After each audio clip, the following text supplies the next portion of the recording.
તો એક તરફ યુદ્ધના કારણે દેશ અને રાજ્યમાં ઈંધણની કટોકટી છે, તો બીજી તરફ દેવભૂમિ દ્વારકા જિલ્લામાં ડીઝલ ચોરી અને ગેરકાયદે સંગ્રહની ઘટના સામે આવી। ખંભાળિયા પોલીસ સ્ટેશન વિસ્તારમાં દાંતા ગામની સીમમાં પોલીસે દરોડા પાડ્યા અને 1,53,000 રૂપિયાની કિંમતનું 1700 લીટર ડીઝલ જપ્ત કરવામાં આવ્યું।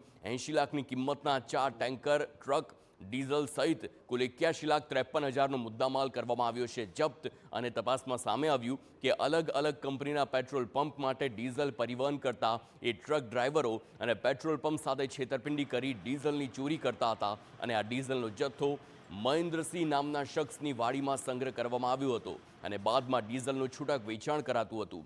જામનગરના ઋષિરાજ ટ્રાવેલ્સના માલિક ઋષિરાજસિંહ જાડેજાની સૂચના મુજબ ડ્રાઈવરો આ કૌભાંડ આચરતા હોવાનું ખુલ્યું છે। પોલીસે 5 આરોપીઓની ધરપકડ કરી, જ્યારે જામનગરનો એક ટેન્કર માલિક હાલ પોલીસ પકડથી દૂર છે। અંદાજે 1700 લીટર જેટલો ગેરકાયદેસર ડીઝલનો જથ્થો છે એ મળી આવેલ, જે અનુસંધાને મહેન્દ્રસિંહ ઉર્ફે દેગુબા જાડેજા ઉપર કાર્યવાહી કરવામાં આવેલ। તેમજ બનાવ સ્થળેથી અલગ અલગ 4 જેટલા ટેન્કરો છે તે પણ મળી આવેલ હતા, જેમાંથી ડીઝલની હેરાફેરી થતી હોવાનું માલુમ પડેલ। જે અનુસંધાને ટેન્કરોના જે 4 ડ્રાઈવરો છે તેઓ ઉપર તેમજ દેગુબા જાડેજા ઉપર ગુનો દાખલ કરી અને ગેરકાયદેસર ડીઝલનો જથ્થો તથા 4 ટેન્કર છે એ કબજે કરવામાં આવેલા।